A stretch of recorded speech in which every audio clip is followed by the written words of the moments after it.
Então vamos lá. Começando aqui falando de cidadania, fazendo logo a relação entre direitos e deveres. Eu costumo dizer que o exercício da cidadania é o gozo dos seus direitos, mas também o cumprimento dos seus deveres, o que inevitavelmente nos leva a uma via de mão dupla, onde você tem aí direitos a usufruir, então conhecer e usufruir dos seus direitos, mas também respeitar as leis e cumprir com os seus deveres. Isso é cidadania. E a cidadania no trânsito? Como é que ela pode ser conceituada? Está aí.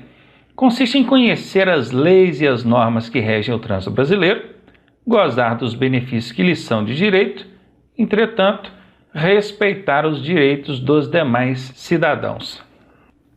O exercício da cidadania no trânsito é fator indispensável para que a vida em sociedade seja possível. Aí vem aquele dispositivo do Código de Trânsito Brasileiro que nos diz que o trânsito em condições seguras é um direito de todos. E dever de quem? Dos órgãos e entidades componentes do Sistema Nacional de Trânsito. Ótimo, vimos aqui então sobre o conceito de cidadania no trânsito e, prosseguindo, relacionamento interpessoal. Aqui é onde a gente vai conhecer o indivíduo, os grupos sociais e a sociedade. Cada pessoa, cada ser humano é um indivíduo e, conforme o próprio termo já propõe, ele é individual. Ele tem as suas preferências particulares, os seus gostos, as suas crenças. Portanto, ele é diferente dos demais. Não existem dois indivíduos iguais no planeta. E olha que somos mais de 7 bilhões atualmente. Esse indivíduo, obviamente, ele vai ter aí interesses em comum com outras pessoas dentro de uma sociedade que nós vivemos. Quando isso acontece, formam-se então os chamados grupos sociais. São grupos de pessoas que continuam sendo indivíduos, mas têm interesses em comum. Mesmo dentro de um grupo social, pode haver divergências, pode haver conflitos, isso é comum, mas há uma tendência menor que esses conflitos aconteçam entre essas pessoas que têm interesses em comum. Agora, no trânsito, o que acontece é o seguinte: o trânsito ele é uma enorme sociedade. Ele engloba todos os indivíduos, grupos sociais. No trânsito não tem como fazer distinção de pessoa. Todos têm direito a usar o trânsito, inclusive aqueles que não são condutores, que não têm veículos, né? São os pedestres, os passageiros, os usuários do transporte público. Todos eles estão inseridos aqui. Percebam que os grupos sociais aqui foram distinguidos por cores diferentes, né? Aqui nós temos o grupo social verde, todos aqui gostam de verde. Aqui nós temos o grupo social vermelho, todos aqui gostam de vermelho.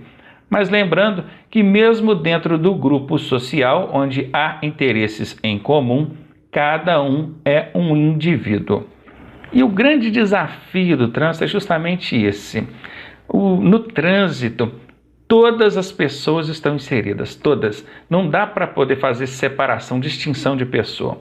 Você, por exemplo, torce para o Botafogo, vamos dizer assim, já que eu malhei o Flamengo aí, né? Tem gente que vai até achar que eu torço para o Vasco, não sou vascaíno não, tá, gente? Depois vocês descubram para quem que eu torço. Mas se você é botafoguense, você vai lá para o Maracanã assistir um jogo, você vai entrar na torcida do Flamengo ou do Vasco? Obviamente que não, porque a chance de um conflito acontecer ali são muito maiores do que se você estiver dentro da torcida do Botafogo, correto? Se você gosta de pescaria, você vai lá para o campo de futebol, jogar pelada com a galera, coisa que você não gosta de fazer, você vai para lá para poder arranjar confusão, não vai dar certo. Vai mexer com a galera que gosta de pescaria. Gosta de jogar um baralhinho, gosta de fazer um churrasco, tem os interesses pessoais. Então você vai tentar se agrupar, isso é natural, tentar não, isso acontece naturalmente. Você vai se agrupar com pessoas que têm interesses em comum com o seu. Isso são os grupos sociais, ali você vai conseguir conviver bem. É quando você escolhe uma denominação evangélica, certo? Uma religião. Então você segmenta, olha, eu estou lá na igreja evangélica tal. Quer dizer, você está ali agrupado em pessoas que têm interesse em comum. Agora no trânsito isso não dá para fazer. Isso não é possível, não tem como a gente separar no trânsito as pessoas de interesse em comum. Entenderam? Aí você vai estar ali, se você é botafoguense, você vai encontrar ali no trânsito o flamenguista, o vascaíno, o tricolor. E é aí que os conflitos aparecem. Por isso que no trânsito acontecem tantas divergências, tantos conflitos, porque estão todos misturados, cada indivíduo com as suas particularidades. Se cada um for querer fazer valer todas as suas vontades e direitos, a coisa não funciona. Muito bem, conhecido então esses elementos, vamos ver aqui o indivíduo e o Estado. Qual que é o papel do Estado nessa relação aí? Olha, o indivíduo tem as suas diferenças individuais, ele é particular, único. Quando ele está inserido num trânsito onde nós temos várias pessoas que não são ali selecionadas, qualquer tipo de pessoa pode estar usando o trânsito, você que é botafoguense, o outro que é flamenguista, as divergências aparecem. E nessas divergências, consequentemente, pode gerar conflitos. Aqui nós já estamos vendo o condutor do veículo de trás já buzinando para o da frente. Mas enfim, entra lá a questão do comportamento. Qual que é o seu comportamento face a essas divergências e conflitos? Você é agressivo? Você é passivo? Como é que você reage? Tudo isso a gente vai ver aqui nesse módulo de relacionamento interpessoal. Contudo, quem entra aqui para dirimir esses conflitos, caso eles sejam inevitáveis? Às vezes aconteceu uma pequena colisão no trânsito, ali, um abalamento, um dano material pequeno. Se você for tentar resolver aquilo ali na hora, no braço, de qualquer maneira, certamente vai dar confusão. Fazer valer os seus direitos nem sempre, aliás, na minoria das vezes, é o melhor a fazer no momento, no calor da emoção. Isso não deve ser usado como recurso ali em conflitos que venham acontecer no trânsito. Para isso, gente, existem as leis, o poder do Estado aqui para vir e dirimir esses conflitos. Se porventura você foi lesado mesmo no seu direito no trânsito, mas lesado assim de forma a trazer prejuízo, porque lesou, mas passou dali e não ficou nenhum prejuízo, melhor relevar. Concordam? Agora, alguém colidiu no seu veículo, praticou alguma ação ilegal que veio te proporcionar um prejuízo, não tenta resolver na hora, no calor da emoção, não. Acione os meios legais admissíveis para tentar assegurar o seu direito, mas não na marra, na conversa, no bate-boca. Podem reparar, num acidente de trânsito, uma pequena colisão, não vamos nem falar de vítimas, não. Nunca tem o errado, aliás, nunca não, é difícil falar nunca. Raramente aparece um que assume, não, eu errei, coisa e tal. Mas na maioria das vezes não. E ali já gera um conflito, e já vem o bate-boca, pode partir para agressão física, ou então casos mais extremos, o que não é o recomendável. Bora lá, cidadania. Relacionamento interpessoal é um conceito do âmbito da sociologia e psicologia que significa uma relação entre duas ou mais pessoas. Teve uma relação ali entre duas pessoas, já é considerado um relacionamento interpessoal. Tem o relacionamento, aliás, não existe relacionamento pessoal, né? Como é que eu comigo mesmo me relacionar? Então existe a pessoa, o pessoal, o interpessoal é quando sai daquela pessoa. Então necessariamente já tem que envolver ali pelo menos dois indivíduos. Por isso que aqui diz duas ou mais pessoas. Se tiver 3, 4, 10, 20, 1000, tudo que passou de uma, né? De duas ou mais, já pode ser considerado um relacionamento interpessoal. Esse tipo de relacionamento é marcado pelo contexto onde ele está inserido, podendo ser um contexto familiar, escolar, do trabalho, da comunidade, e no nosso caso aqui, no trânsito. O relacionamento interpessoal aqui, ele acontece no trânsito, que é justamente onde nós temos maior diversidade de indivíduos, de interesses pessoais. Até no trabalho.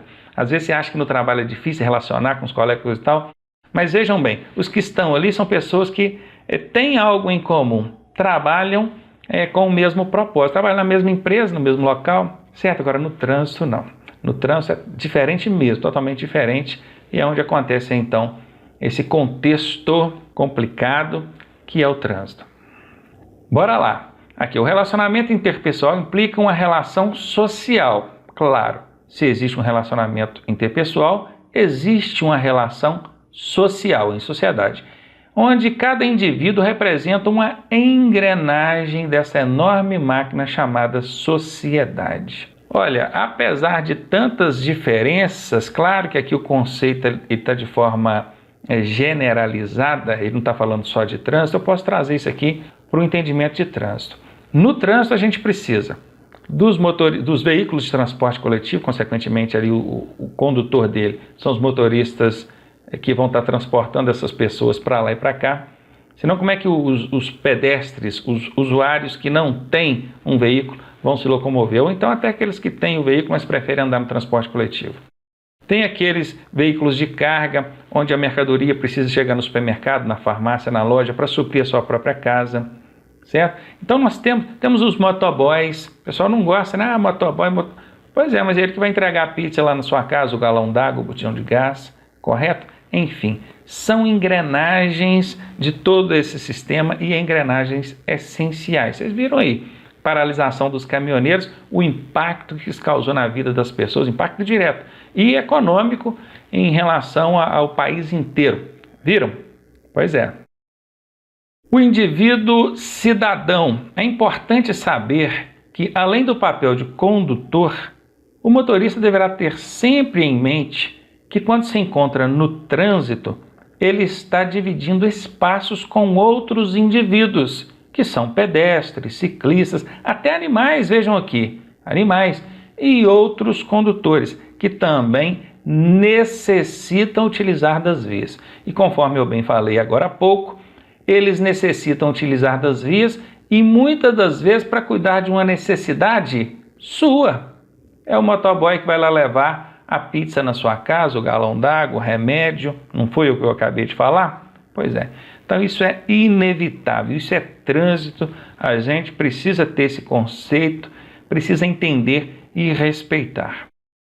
Responsabilidade do condutor aqui administrativa e criminal. Você como condutor, não estamos falando de cidadão, né? Mas como condutor, você tem responsabilidades administrativas e criminais no trânsito. O próprio Código de Trânsito Brasileiro estabelece ali responsabilidades administrativas e criminais. Então tá aí, o condutor de veículo está sujeito a responder administrativa e criminalmente pelos atos praticados como motorista, ou seja, na direção do veículo, conforme consta no próprio Código de Trânsito Brasileiro, legislação específica e demais legislações. É aqui que entra a questão do conhecer a legislação, as normas e respeitar. Isso também é cidadania.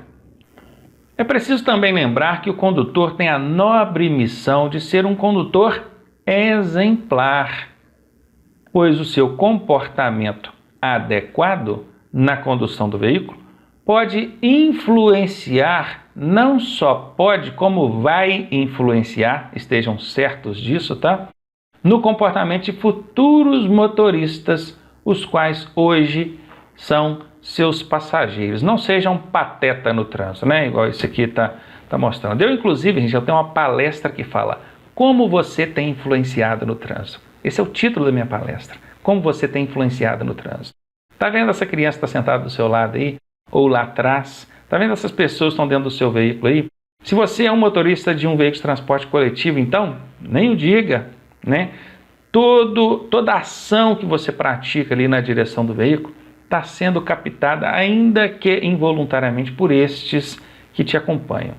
E vão influenciar, aqui fala poderão, mas na verdade vão influenciar de forma positiva ou negativa, a depender da forma que você naturalmente age, ok? Então tome cuidado com isso.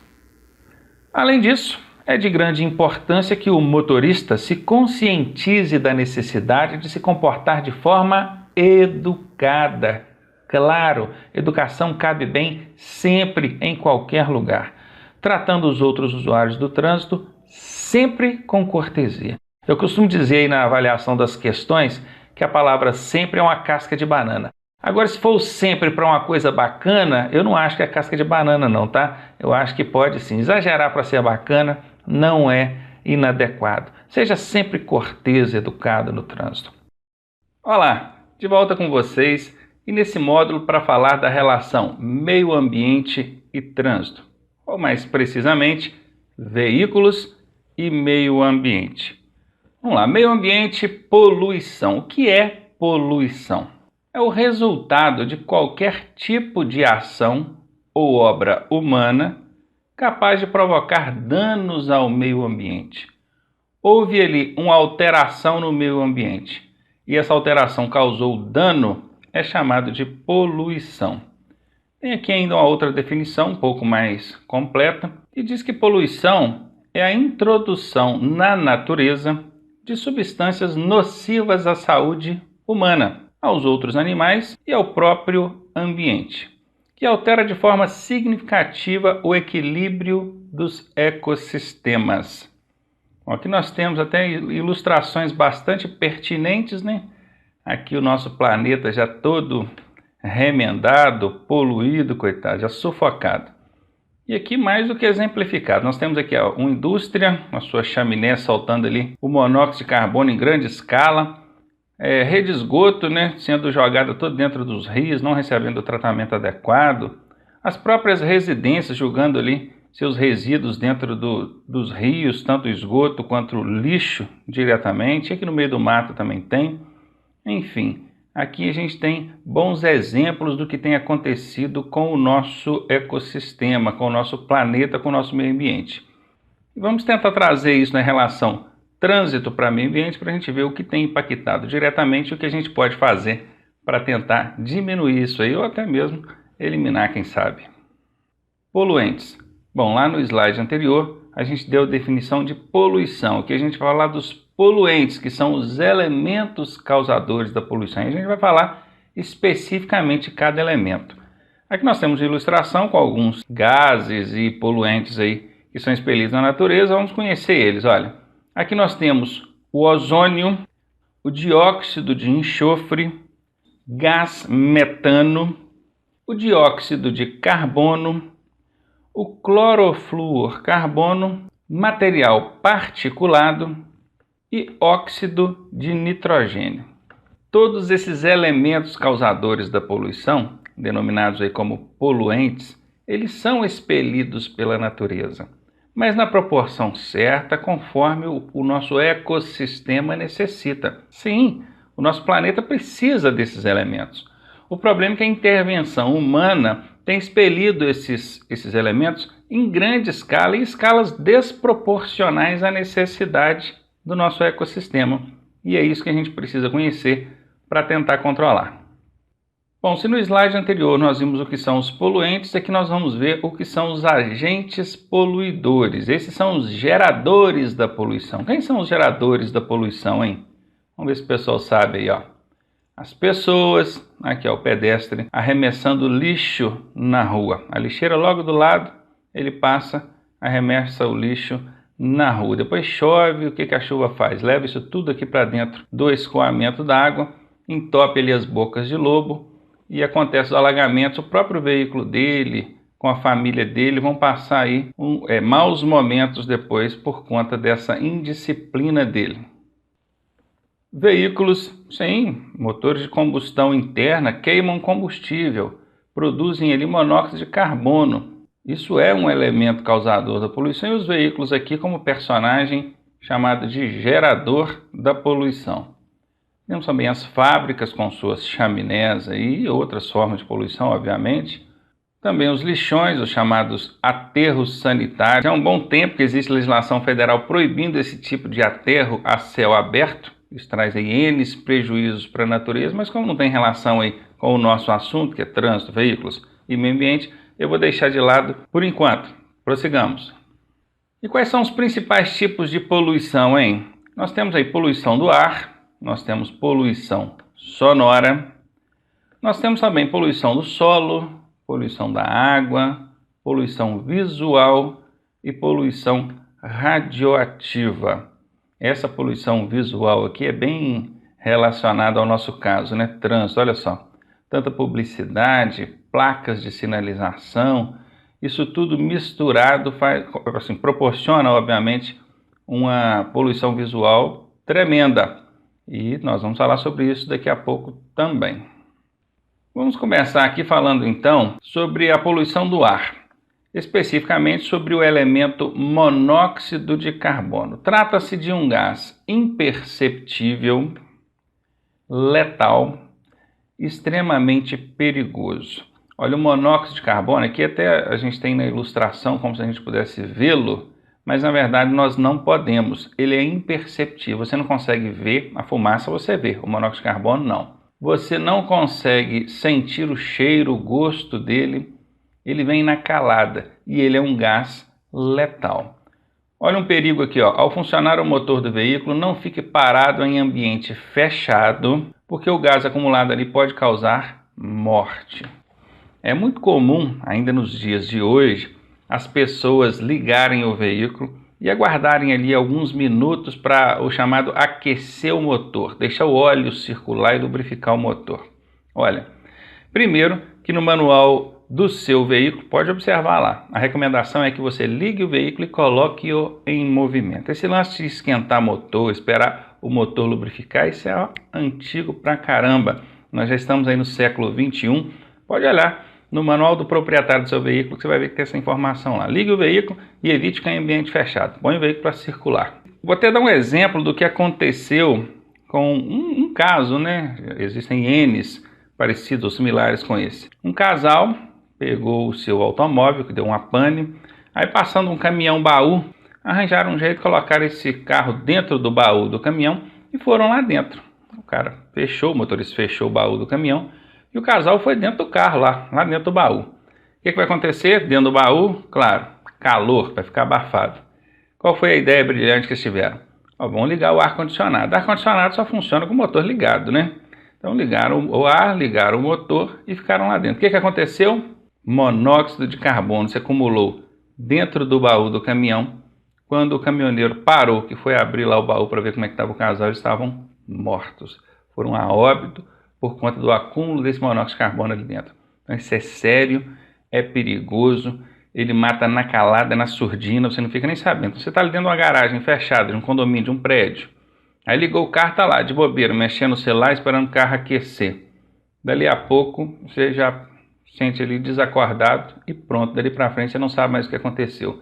Quem te encontrar, pode encontrar em condições irreversíveis. Então tá aí, dada a dica, cuidado com isso. Outro elemento causador da poluição do ar, aqui o dióxido de carbono, chamado CO2. O dióxido de carbono, também expelido ali pela queima do combustível nos veículos, forma essa camada, essa redoma espessa aqui ao redor do planeta. Isso aqui retém as radiações do Sol. O que acontece? O Sol aquece a superfície terrestre, parte desse calor precisa ser dispersada. E com essa camada de carbono aqui ao redor do planeta, esse calor fica retido, provocando o chamado efeito estufa. Efeito estufa justamente por isso, porque o planeta se sente dentro de uma estufa. Os efeitos são quais? Esse aqui, ó, calor excessivo, derretimento de geleiras, aquecimento global. Esses são os efeitos trazidos aí pela produção excessiva de CO2. Os pântanos, florestas, até fezes de animais produzem CO2. O planeta precisa disso. Se vocês forem analisar, estudar a fundo, talvez tenha algum especialista na área, ele perceberá que pela distância que o planeta Terra se encontra do Sol, se ele não tiver uma camada de CO2 ao redor para poder manter, preservar parte desse calor, a temperatura média aqui seria negativa, em torno de 30 a 40 graus. Quem consegue sobreviver num ambiente desse? Isso eu digo em todo o planeta. Então essa camada, ela é necessária. Agora imagine você dormir no verão com 4 cobertores grossos. É o que está acontecendo com o nosso planeta, pelo excesso de produção de CO2.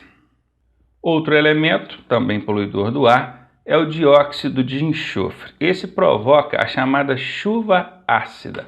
São elementos aqui produzidos por automóveis, indústrias, residências e também pelas florestas, né? Rios, lagos, lagoas. Aqui a gente tem uma mistura, uma fusão desses elementos oxidantes com o vapor d'água e provoca, né, gera a chamada chuva ácida. Quais são os resultados?